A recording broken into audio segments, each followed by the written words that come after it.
बिस्मिल्लाहिर्रहमानिर्रहीम। सज्जनों तो मित्रों, बादशाह ने बंदे तो सोचण समझे की सलाहियत खो लेंदे ने। मेरी हयाती विच कई अजिहे मौके आए जब मैं उस फेज़ चला गया जिथों निकलना सौखा कम नहीं रहिंदा। अजिहा सदमा, दुख ते गम जिहड़ा तुहाडी रूह तक नूं छाननी कर देवे, ना तो उहदा इज़हार मुमकिन है तो ना ही उहदे बारे गल करना सौखा काम है। मैनूं चंगी तरह याद है कि जब 100 बच्चों के कतल की खबर आई, साढ़े रिपोर्टर भी जैव को ते पढ़े, उतों जो तस्वीर आईयां मापियां दे वैन पाउंदियां ते अपनी औलाद नूं रोंदियां अखां वेखण दा किन्नू हौसला सी। हर रोज़ वांगू जब इस साने बारे न्यूज़ रूम नाल मीटिंग का वेला आया, लीड सुपर लीड तो फ्रंट बैक डिस्कस करने की गलबात शुरू हुई तो मैं मीटिंग छड़ के दफ्तरों बाहर चला गया। मेरे में इन्ना हौसला ही नहीं सी कि मैं एक खबर डिस्कस करता।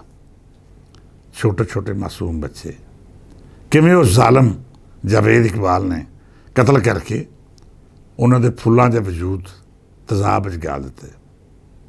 वो रात मैं दाता दरबार गुजारी, उत्थे नफर पढ़े तो मसीत के पिलर लग के पता नहीं कितनी देर तक रोंदा रहा।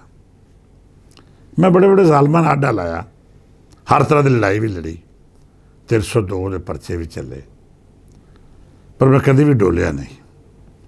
पर उस ना मेरी जिंदगी का अजिहा वाक़या है जिन्हें मैनू डिप्रैशन के अजिहे फेज़ में ले जाके ज़हनी तौर पर महफूज करके रखता। मैं समझदा हाँ कि जे मेरी तरबियत में रूहानियत ना होंदी, तसव्वुफ तो दीनी तालीम का वो हवाला मेरे मिजाज का हिस्सा ना होंदा, जी सब तो वड्डी वजह मेरे मोहतरम वालिद गिरामी सूफी गुलाम भट्ट होरी सन। तो खोरे इस सदमे का भार मैं किवें सहिंदा। सच्ची गल है बेलियो, मेरे जिहा एहसास तो कमज़ोर हिसाब के मालक अजिहे मरले बड़ी मुश्किल नाल पार करते हैं। वो सान्या अज भी मेरी रूह च रखता है। मैं समझदा हाँ कि जद भी वो बाल मेरे गुमान में आउंदे ने तो मैं अंदरों कंब के रह जाना। ये सदमा तो ये असर चों मैं किवें निकलिया, ये अखीर उत्ते गल करांगा। सब तो पहला अज का दुख देने वाला वाक़या है जिन्हें मैनू एक बार फिर तोड़ के रखता है। साढ़े नाल दे पिंड काने विच जो होया, उस मगरों वो किहड़ा इंसान है जिहड़ा अपने बालां नाल प्यार करता होवे ते उहदी अख विच हंझू ना आए होण। 5, 10 या 15 नहीं बल्कि दर्जना बाल अकैडमी की छत डिगण पारों रब नूं प्यारे हो गए। ये बच्चे अपने वजूद विच अपने अपने खानदान की खुशियां ते हासियां दा मरकज सन। 8-8, 9-9 साल के छोटे छोटे बच्चे जिन्हें हाले ना तो दुनिया वेखी तो ना ही इस दुनिया दी ठंडियां तत्तियां हवावां नाल वास्ता पिया। ये बच्चे तो सिर्फ वो जानते सन कि अपनी माँ के प्यारे ते प्यो का मुस्तकबिल ने। इन्हां बालां नूं हासे खेड़े तो वख होर किहड़ा काम आउंदा सी। गलियां खेड़दे, अपने विहड़े विच फुल्लां वांगू खिड़दे, अपनियां छोटियां छोटियां गल्लां नाल घर दे जीआं नूं हसांदे, आप हसदे। दुनिया जहान दे सारे दुख जिहड़े मापे अपनी झोली पा के नाल वेखदे ते इंज हौले हो जांदे जिवें रब ने उन्हां दे दुखां ते अज़माइशां दे बदले इन्हां फुल्लां नूं तसल्ली ते तशरीह दा अरफ बना के घल्लिया है। रब दे जी किन्ना खुशियां दे नाल अपने छोटे छोटे हत्थां विच किताबां दे बस्ते लैके अकैडमी टुरे होणगे।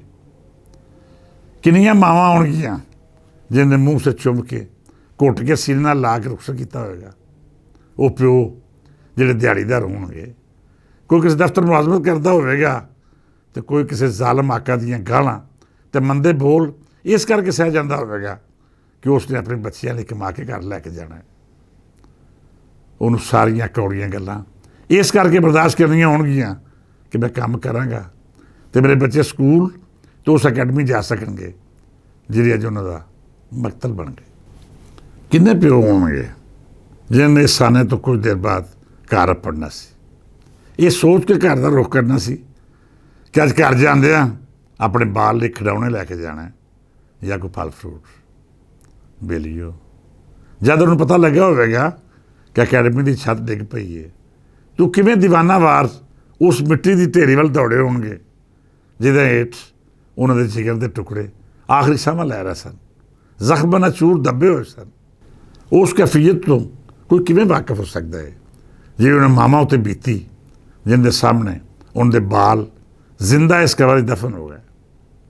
ਰੈਸਕਿਊ ਟੀਮਾਂ ਅਤੇ ਆਪਣੀ ਮਦਦ ਆਪ ਦੇ ਤਹਿਤ ਕੰਮ ਕਰਨ ਵਾਲੇ ਲੋਕ ਉਹ ਉਮੀਦ ਬਣ ਕੇ ਆਏ ਹੋਣਗੇ ਕਿ ਸ਼ਾਇਦ ਸਾਡਾ ਬੱਚਾ ਜ਼ਿੰਦਾ ਬਚ ਜਾਏ।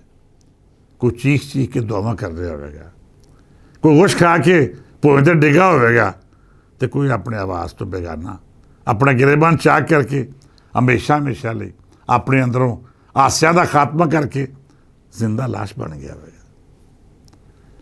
ਮੈਂ ਬਿਆਨ ਨਹੀਂ ਕਰ ਸਕਦਾ ਕਿ ਸਦਮਾ ਕਿਸ ਕਦਰ ਖੌਫਨਾਕ ਹੈ। ਮੇਰੇ ਲਈ ਨਾ ਤਾਂ ਇਸ ਖਬਰ ਉੱਤੇ ਹੋਰ ਗੱਲ ਕਰਨੀ ਮੁਮਕਿਨ ਹੈ ਅਤੇ ਨਾ ਹੀ ਮੇਰੇ ਕੋਲ ਅੱਖਰ ਨੇ ਜਿਹੜੇ ਇਸ ਸਦਮੇ ਦਾ ਦੁੱਖ ਬਿਆਨ ਕਰ ਸਕਣ।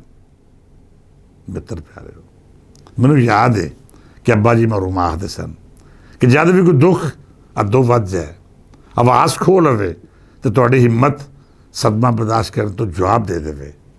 ਫਿਰ ਯਾਦ ਕਰਨਾ ਨਵਾਸੇ ਰਸੂਲ ਨਾਲ ਕਰਬਲਾ 'ਚ ਕੀ ਬੀਤੀ।